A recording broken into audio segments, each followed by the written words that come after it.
எல்லா தமிழ் மக்களுக்கும் என்னுடைய வணக்கம். இன்னைக்கு நம்ம பார்க்க போகிறது பாம்பு ரைஸ் வச்சுட்டு ஒரு ரெசிபி தான்.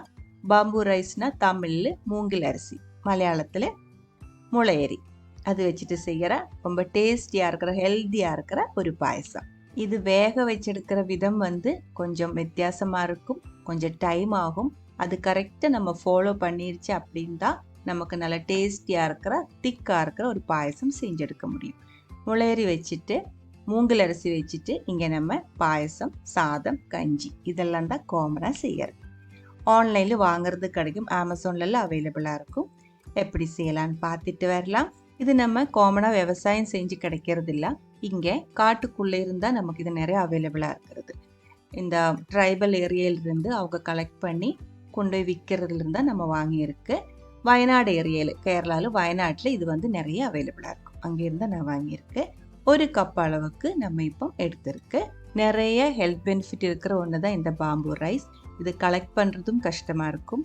அதே மாதிரி இது மூங்கிலோட லைஃப் டைமில் ஒரே ஒரு டைம் தான் இந்த அரிசி நமக்கு அதுலேருந்து கிடைக்கும். ஒரு டைம் இது இந்த விதை போட்டுச்சு அப்படின்னா அடுத்த டைம் அதோட லைஃப் டைம் முடிஞ்சிடும். அதனாலே இதுக்கு கொஞ்சம் விலையும் இருக்குது.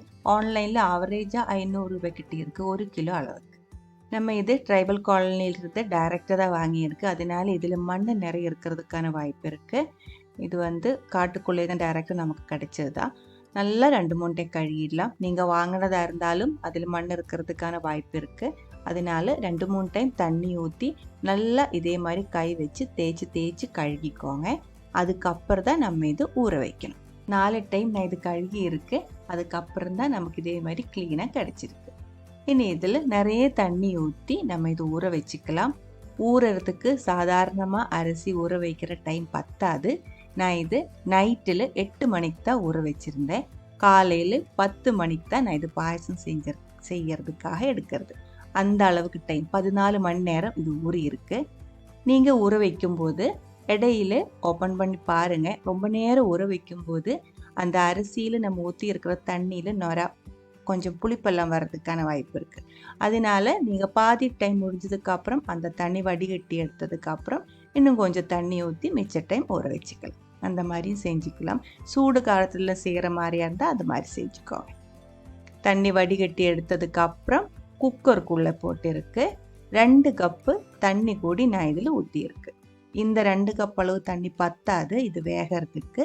முதல்ல நம்ம 2 கப்பு தண்ணி ஊற்றி 5 விசில் வர்ற வரைக்கும் இது வேக விட்டுருக்கு. ஒரு விசில் வந்ததுக்கு அப்புறம் தீ கம்மி பண்ணி வச்சுக்கோங்க. 4 விசில் வர்ற வரைக்கும் நம்ம வெயிட் பண்ணிடலாம். 4 விசிலுக்கு அப்புறம் தீ ஆஃப் பண்ணி இதில் இருக்கிற ஸ்டீம் ஃபுல்லாக போகிறதுக்காக வெயிட் பண்ணிக்கோங்க. அதுக்கப்புறம் நம்ம இதை ஓப்பன் பண்ணி செக் பண்ணணும். கண்டிப்பாக வெந்திருக்க மாட்டாங்க. எனக்கு இந்த பாயசத்துக்காக இது பாம்பு ரைஸ் வேக வச்சு எடுக்கிறதுக்கு 15 விசில் வரைக்கும் வெயிட் பண்ண வேண்டியது இருந்துச்சு. அப்போ நீங்கள் அது செக் பண்ணுங்கள். நீங்கள் வாங்குகிற பாம்போட குவாலிட்டி பார்த்துட்டு அதுக்கு தகுந்த மாதிரி நீங்கள் கொஞ்சம் இதே மாதிரி ஓப்பன் பண்ணி செக் பண்ணி வேக வச்சு எடுத்துக்கோங்க. பாருங்கள், இது வேகலை, பாதி கூடி வேகலை, அந்த மாதிரி தான் இருக்குது. இது உங்களுக்கு பார்த்தாலே தெரியுதுன்னு நினைக்கிறேன். இப்போ தண்ணி கொஞ்சம் வத்தி இருக்கு.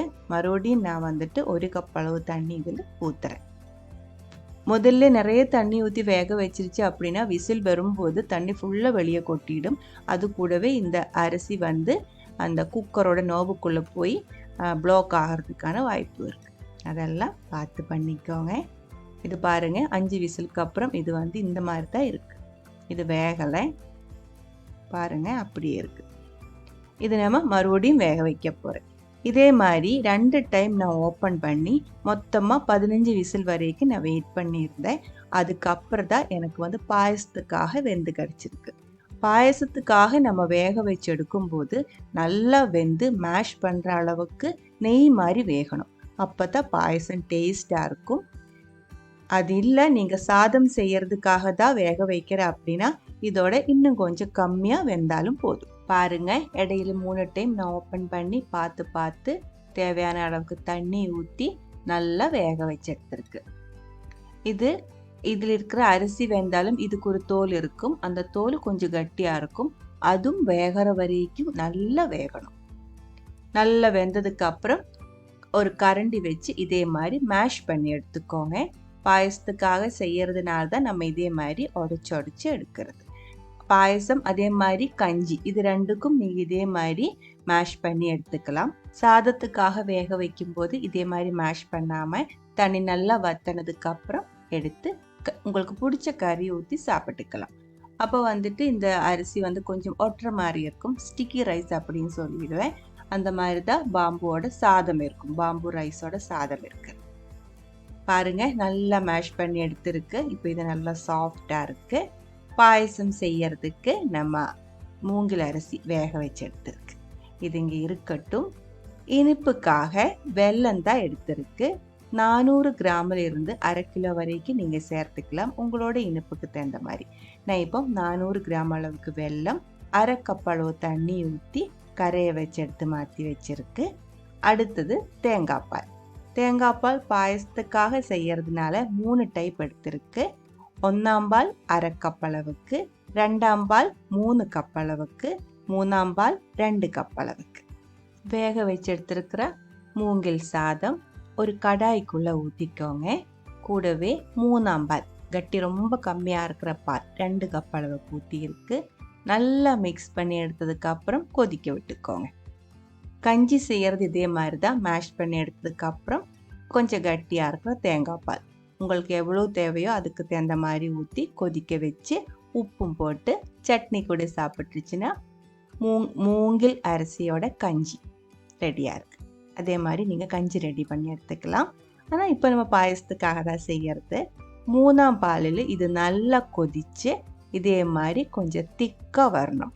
அந்த பால் ஃபுல்லாக இந்த மூங்கில் சாதத்துக்குள்ளே அப்சர்வ் ஆனதுக்கப்புறம் நம்ம இதில் ஊற்றுறது கரையை வச்சு எடுத்து வச்சிருக்கிற வெல்லம். அரிச்சு ஊற்றிக்கோங்க. வெல்லம் ஊற்றும் போது தேங்காய் பால் ஊற்றும் போதெல்லாம் தீ கம்மி பண்ணி வச்சதுக்கப்புறம் ஊற்றணும். அதுக்கப்புறம் ஊற்றி முடிச்சதுக்கப்புறம் தீ கொஞ்சம் அதிகமாக வச்சு நல்லா கலக்கி விட்டு கொதிக்க விட்டுக்கோங்க. அதுக்கப்புறம் நல்லா கொதிச்சு இதோட கலர் பாருங்க. அந்த மூங்கில் சாதத்தில் நம்ம ஊற்றி இருக்கிற வெல்லத்தோட சிரப் ஃபுல்லாக அப்சர்வ் ஆகி கொஞ்சம் நல்லா திக்காக வரணும். இதே மாதிரி கொஞ்சம் கட்டியாக வந்ததுக்கு அப்புறம் அடுத்தது நம்ம ஊற்றுறது 2ஆம் பால். 2ஆம் பால் நான் இதில் 3 கப் அளவுக்கு தான் ஊற்றுறது. நம்ம பாயசத்தோட திக்னஸ் அந்த ஒரு கட்டி வந்துட்டு இந்த 2ஆம் பால் ஊற்றுறது தான் இருக்கிறது. ஸோ நீங்கள் முன்னாடி எந்த அளவுக்கு திக்காக இருக்கீங்களோ அது பார்த்துட்டு அதுக்கு தகுந்த மாதிரி 1 கப் அளவுக்கு அதிகமாக இருந்தாலும் கொஞ்சம் கம்மியாக இருந்தாலும் எடுத்துக்கலாம். 2ஆம் பால் தான் பாயசத்தோட கன்சிஸ்டன்சி நம்ம அட்ஜஸ்ட் பண்ணுறது. அது மட்டும் பார்த்துக்கோங்க. நல்ல ஒரு டைம் கொதிக்க விட்டதுக்கு அப்புறம் 2 டீஸ்பூன் அளவுக்கு ஏலக்காய் பவுடர் கூடி நான் இதில் சேர்த்துருக்கேன். 2ஆம் பால் ஊற்றினதுக்கு அப்புறம் கொதிச்சா போதும். ரொம்ப நேரம் கொதிச்சு வத்த வேண்டிய அவசியம் இல்லை. பாருங்க, நல்லா கொதிச்சிருச்சு. நம்ம இப்போ தீ ஆஃப் பண்ணி எடுத்து வச்சுக்கலாம். அடுத்தது நம்ம இதில் நெய்யில் கேஷ்யூ நட் ரெய்சின்ஸ் ரெண்டும் வறுத்து சேர்க்கணும். 1ஆம் பால் 1/2 கப் அளவு மாற்றி வச்சிருக்கு. அதை நான் இப்போ ஊற்றலை, அதை நான் லாஸ்ட்டாக சொல்கிறேன். நெய்யை உங்களுக்கு பிடிக்கிற மாதிரி கொஞ்சம் அதிகமாக ஊற்றிடலாம், கொஞ்சம் கம்மியாக கூடி எப்படி வேணாலும் ஊற்றிடலாம். நெய் அதிகமாக ஊற்றுறதா டேஸ்ட்டாக இருக்கும். சூடான நெய்க்குள்ளே 2 டேபிள் ஸ்பூன் அளவுக்கு தேங்காய் சின்ன பீஸாக கட் பண்ணது சேர்த்து கோல்டன் கலர் வர்ற வரைக்கும் வறுத்துக்கோங்க. அதுக்கப்புறம் 1/2 கப் அளவுக்கு கேஷ்யூ நட், 1/4 கப் அளவுக்கு, 1/2 கப் அளவுக்கு உங்களுக்கு எவ்வளோ அவைலபிளாக இருக்குமோ அதுக்கு தகுந்த மாதிரி போட்டுக்கோங்க. கொஞ்சம் ரைசின்ஸும் சேர்த்துருக்கு. நல்லா வறுத்ததுக்கு அப்புறம் லோ ஃப்ளேமில் இருக்கிற பாயசத்துக்குள்ளே ஊற்றி நல்லா மிக்ஸ் பண்ணிக்கோங்க. இதுக்கு முன்னாடி நிறைய பாயசம் ரெசிபி நம்ம செஞ்சுருக்கு. எல்லா பாயசமுமே 1ஆம் பால் கட்டியாக இருக்கிற பால் ஊற்றினதுக்கு அப்புறம் தான் நெய்யில் வறுத்து சேர்த்துருக்கு. ஆனால் முளையரி பாயசத்துக்கு நெய்யில் வறுத்து ஊற்றி நெய் நல்லா பாயசத்துக்குள்ளே மிக்ஸ் ஆனதுக்கு அப்புறம் லாஸ்ட்டாக தான் நான் 1ஆம் பால் ஊற்றியிருக்கேன். எனக்கு அந்த மாதிரி செய்யும்போது கரெக்டாக இது நல்ல டேஸ்ட்டில் நல்ல ஒரு கன்சிஸ்டன்சியில் கிடச்சிருக்கு. அதனால தான் அந்த மாதிரி செஞ்சுருக்கு. 1ஆம் பால் ஊற்றினதுக்கு அப்புறம் 1/2 கப் அளவுக்கு தான் ஊற்றிருக்கு. நல்லா மிக்ஸ் பண்ணி கொதிக்க ஆரம்பிக்கிறதுக்கு முன்னாடியே ஆஃப் பண்ணி எடுத்துக்கலாம். முளையரி பாயசம் இல்லை இருந்தால் மூங்கில் அரிசி பாயசம் ரெடியாக இருக்குது. ரொம்ப ஹெல்த்தியும் ரொம்ப டேஸ்டியுமாக இருக்குது. ட்ரை பண்ணி பாருங்கள். அதுக்கப்புறம் உங்களோட கமெண்ட்ஸ் எல்லாம் சொல்லிடுங்க. இந்த சமையல் பிடிக்கிற ஃப்ரெண்ட்ஸுக்கு மறக்காமல் ஷேர் பண்ணி விட்டுக்கோங்க. நீங்கள் இதுவரைக்கும் நம்ம சேனலுக்கு கொடுத்துட்ருக்கிற சப்போர்ட்டுக்கு ரொம்ப ரொம்ப நன்றி. உடனே பார்க்கலாம் இன்னொரு ரெசிபியோட. அது வரைக்கும் வணக்கம்.